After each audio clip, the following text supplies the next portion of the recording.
The Book of Esther, Chapter 1. These events happened in the days of King Xerxes, who reigned over 127 provinces stretching from India to Ethiopia. At that time, Xerxes ruled his empire from his royal throne at the fortress of Susa. In the 3rd year of his reign, he gave a banquet for all his nobles and officials. He invited all the military officers of Persia and Media, as well as the princes and nobles of the provinces.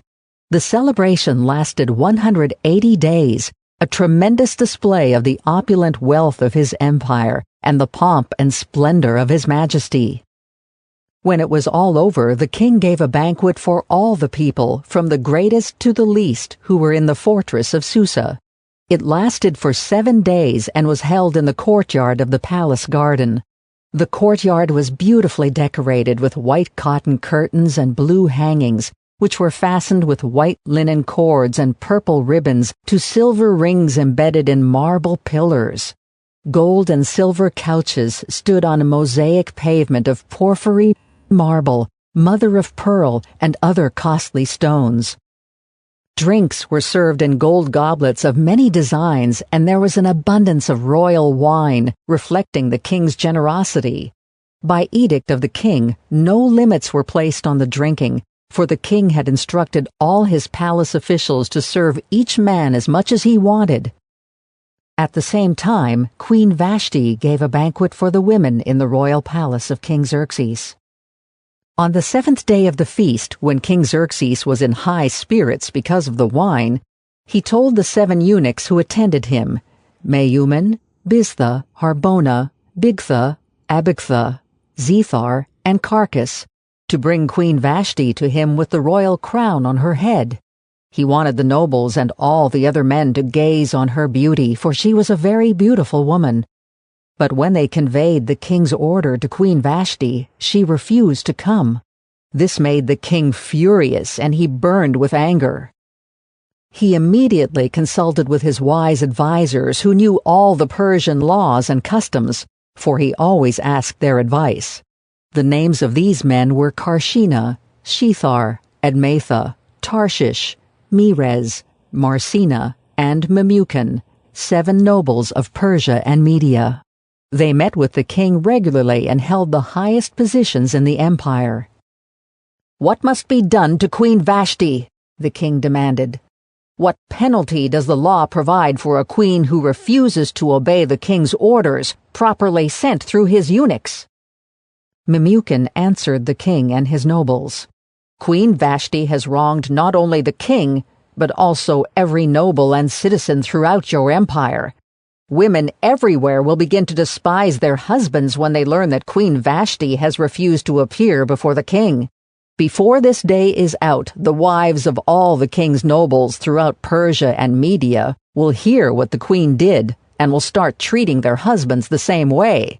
There will be no end to their contempt and anger. So if it please the king, we suggest that you issue a written decree, a law of the Persians and Medes that cannot be revoked. It should order that Queen Vashti be forever banished from the presence of King Xerxes, and that the king should choose another queen more worthy than she. When this decree is published throughout the king's vast empire, husbands everywhere, whatever their rank, will receive proper respect from their wives." The king and his nobles thought this made good sense, so he followed Memucan's counsel. He sent letters to all parts of the empire, to each province in its own script and language, proclaiming that every man should be the ruler of his own home and should say whatever he pleases. Esther, Chapter 2. But after Xerxes' anger had subsided, he began thinking about Vashti and what she had done and the decree he had made. So his personal attendants suggested, "Let us search the empire to find beautiful young virgins for the king. Let the king appoint agents in each province to bring these beautiful young women into the royal harem at the fortress of Susa. Hegai, the king's eunuch in charge of the harem, will see that they are all given beauty treatments. After that, the young woman who most pleases the king will be made queen instead of Vashti."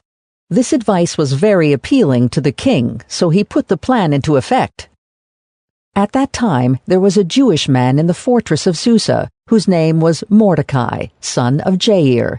He was from the tribe of Benjamin and was a descendant of Kish and Shimei.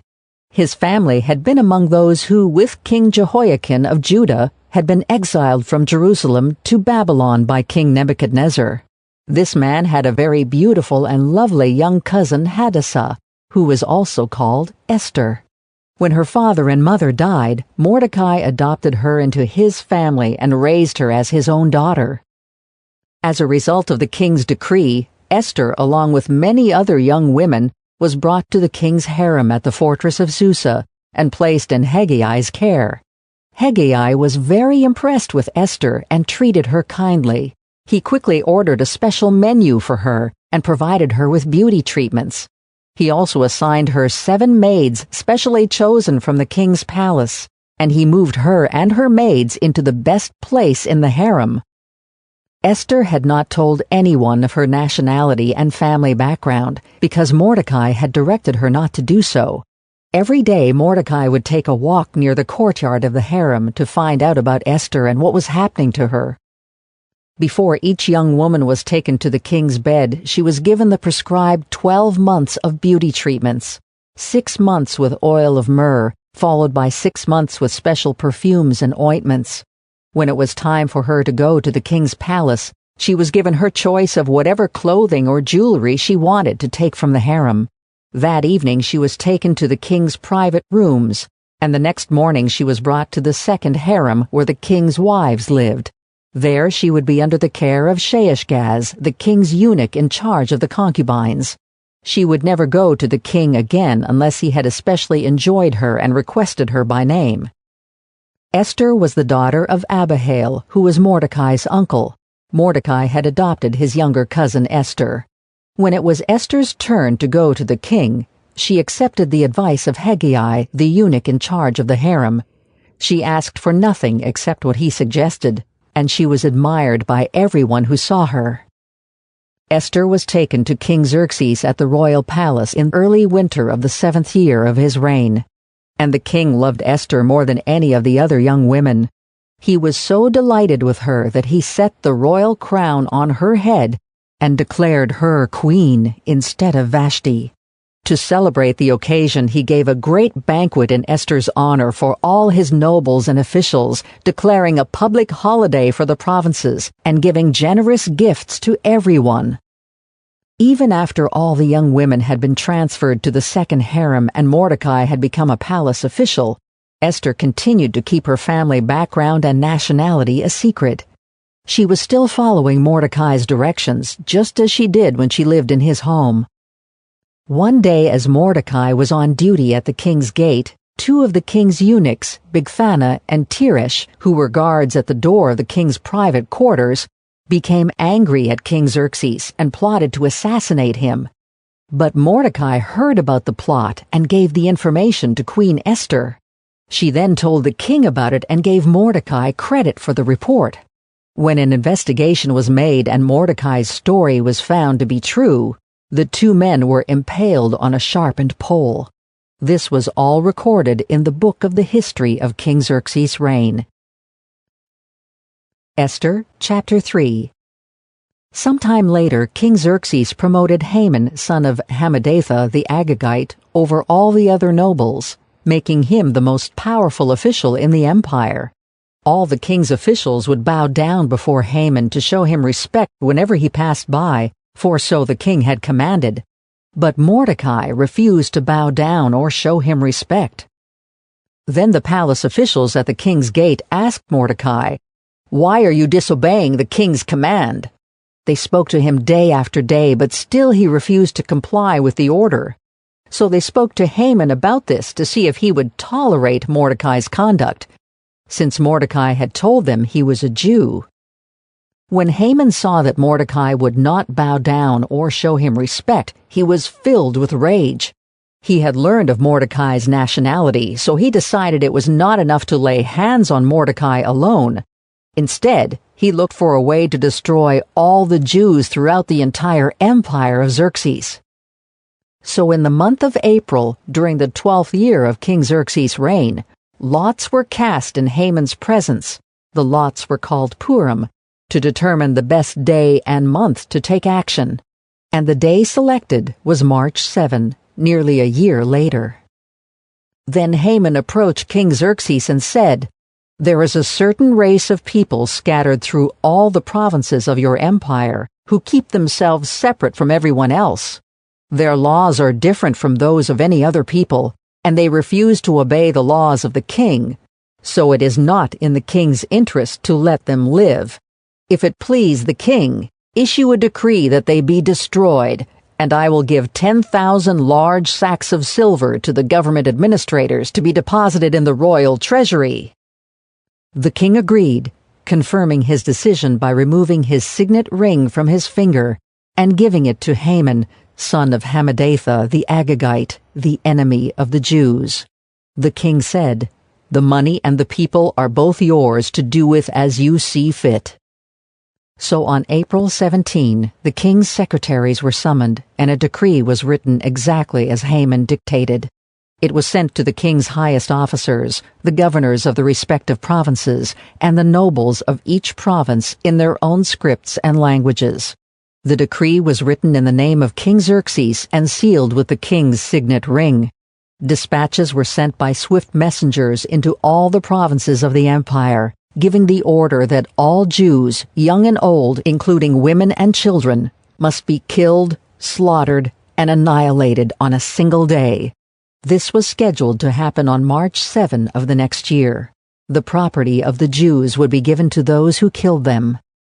A copy of this decree was to be issued as law in every province and proclaimed to all peoples, so that they would be ready to do their duty on the appointed day. At the king's command, the decree went out by swift messengers, and it was also proclaimed in the fortress of Susa. Then the king and Haman sat down to drink, but the city of Susa fell into confusion. Esther, chapter 4. When Mordecai learned about all that had been done, he tore his clothes, put on burlap and ashes, and went out into the city crying with a loud and bitter wail. He went as far as the gate of the palace, for no one was allowed to enter the palace gate while wearing clothes of mourning. And as news of the king's decree reached all the provinces, there was great mourning among the Jews. They fasted, wept, and wailed, and many people lay in burlap and ashes. When Queen Esther's maids and eunuchs came and told her about Mordecai, she was deeply distressed. She sent clothing to him to replace the burlap, but he refused it. Then Esther sent for Hatak, one of the king's eunuchs who had been appointed as her attendant.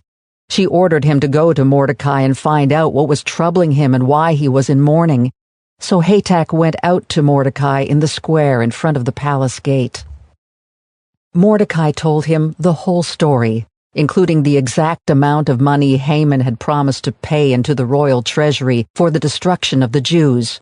Mordecai gave Hatak a copy of the decree issued in Susa that called for the death of all Jews. He asked Hatak to show it to Esther and explain the situation to her. He also asked Hatak to direct her to go to the king to beg for mercy and plead for her people.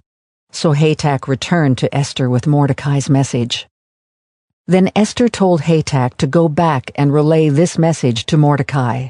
All the king's officials and even the people in the provinces know that anyone who appears before the king in his inner court without being invited is doomed to die unless the king holds out his gold scepter.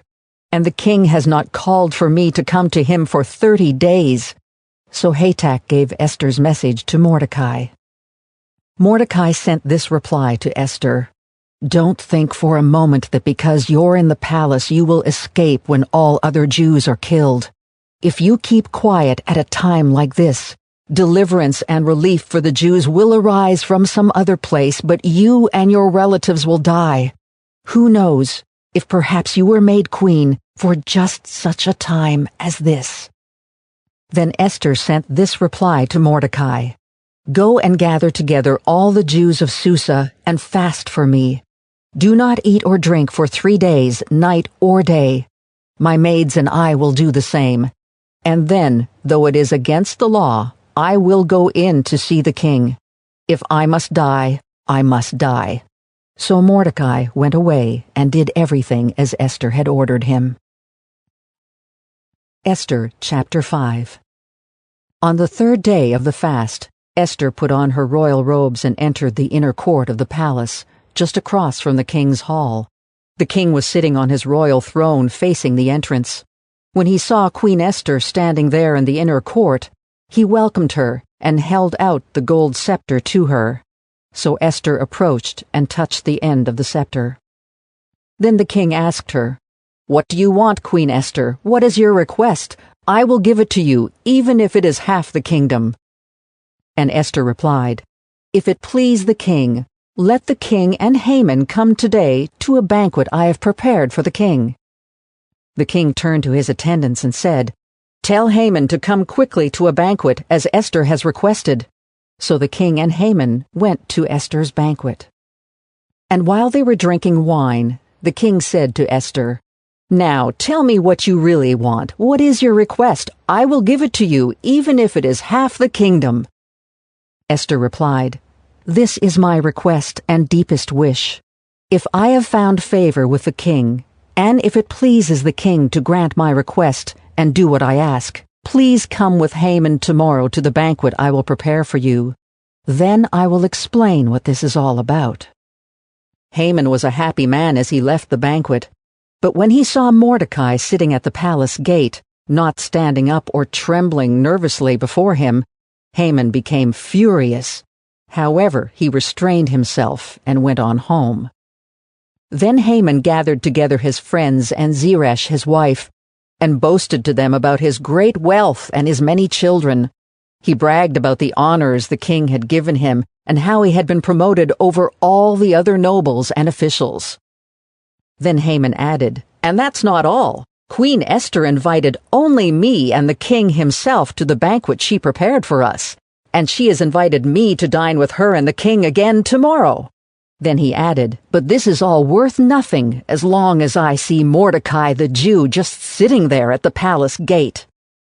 So Haman's wife, Zeresh, and all his friends suggested, "Set up a sharpened pole that stands 75 feet tall, and in the morning ask the king to impale Mordecai on it.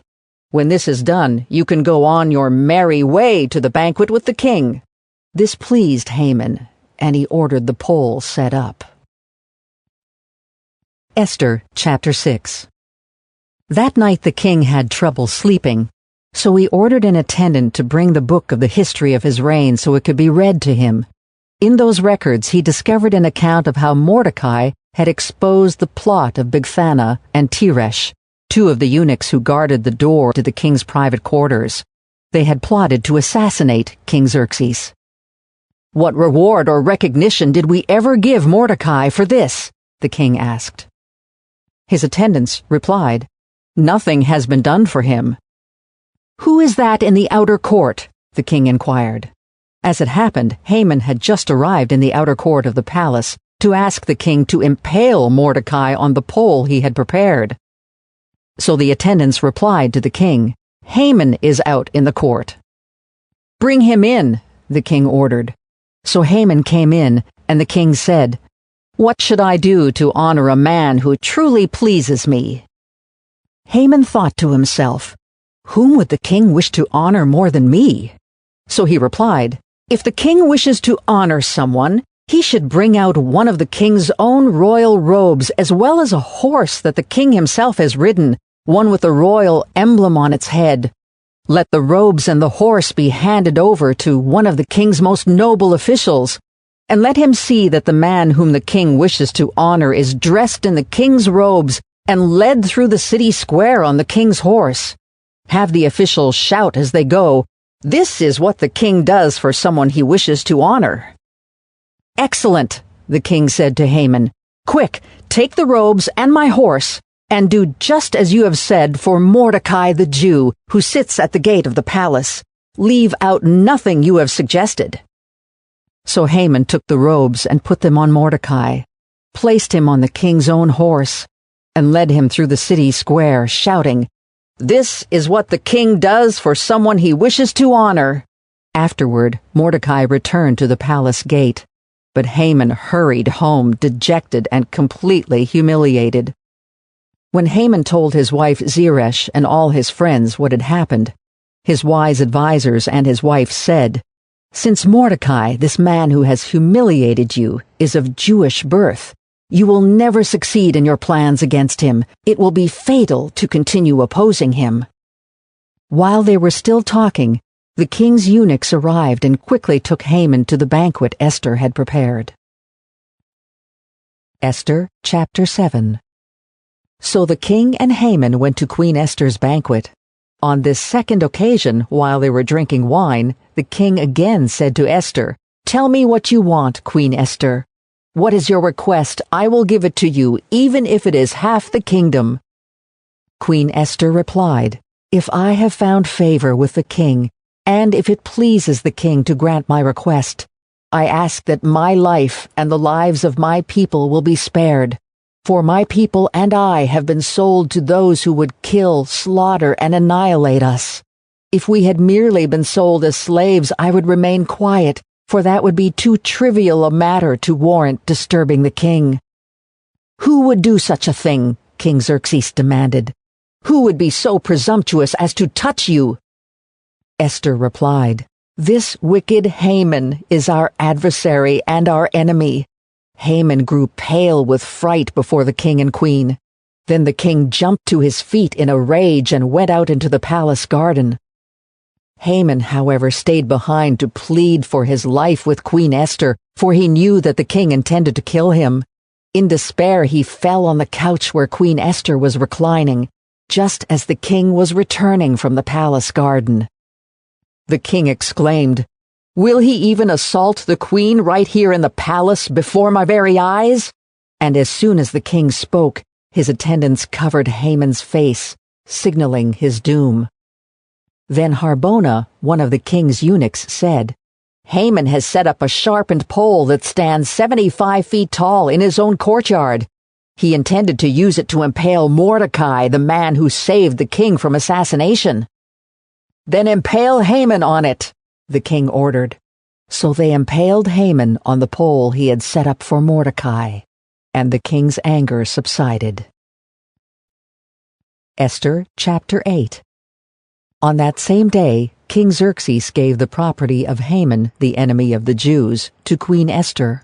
Then Mordecai was brought before the king, for Esther had told the king how they were related. The king took off his signet ring, which he had taken back from Haman, and gave it to Mordecai. And Esther appointed Mordecai to be in charge of Haman's property. Then Esther went again before the king, falling down at his feet and begging him with tears to stop the evil plot devised by Haman the Agagite against the Jews. Again the king held out the gold scepter to Esther, so she rose and stood before him. Esther said, "If it please the king, and if I have found favor with him, and if he thinks it is right, and if I am pleasing to him, let there be a decree that reverses the orders of Haman, son of Hammedatha the Agagite, who ordered that Jews throughout all the king's provinces should be destroyed. For how can I endure to see my people and my family slaughtered and destroyed?" Then King Xerxes said to Queen Esther and Mordecai the Jew, "I have given Esther the property of Haman, and he has been impaled on a pole because he tried to destroy the Jews. Now go ahead and send a message to the Jews in the king's name, telling them whatever you want, and seal it with the king's signet ring. But remember that whatever has already been written in the king's name and sealed with his signet ring can never be revoked." So on June 25, the king's secretaries were summoned, and a decree was written exactly as Mordecai dictated. It was sent to the Jews and to the highest officers, the governors, and the nobles of all the 127 provinces stretching from India to Ethiopia. The decree was written in the scripts and languages of all the peoples of the empire, including that of the Jews. The decree was written in the name of King Xerxes and sealed with the king's signet ring. Mordecai sent the dispatches by swift messengers who rode fast horses especially bred for the king's service. The king's decree gave the Jews in every city authority to unite to defend their lives. They were allowed to kill, slaughter, and annihilate anyone of any nationality or province who might attack them or their children and wives, and to take the property of their enemies. The day chosen for this event throughout all the provinces of King Xerxes was March 7 of the next year. A copy of this decree was to be issued as law in every province and proclaimed to all peoples, so that the Jews would be ready to take revenge on their enemies on the appointed day. So urged on by the king's command, the messengers rode out swiftly on fast horses bred for the king's service. The same decree was also proclaimed in the fortress of Susa. Then Mordecai left the king's presence, wearing the royal robe of blue and white, the great crown of gold, and an outer cloak of fine linen and purple.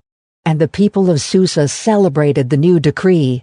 The Jews were filled with joy and gladness and were honored everywhere.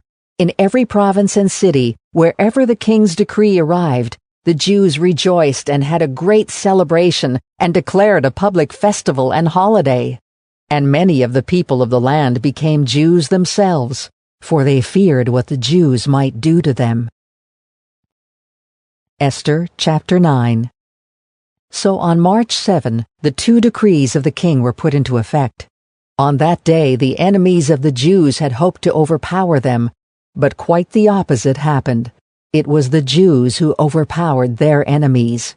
The Jews gathered in their cities throughout all the king's provinces to attack anyone who tried to harm them. But no one could make a stand against them, for everyone was afraid of them. And all the nobles of the provinces, the highest officers, the governors, and the royal officials helped the Jews for fear of Mordecai. For Mordecai had been promoted in the king's palace, and his fame spread throughout all the provinces as he became more and more powerful. So the Jews went ahead on the appointed day and struck down their enemies with the sword. They killed and annihilated their enemies and did as they pleased with those who hated them. In the fortress of Susa itself, the Jews killed 500 men.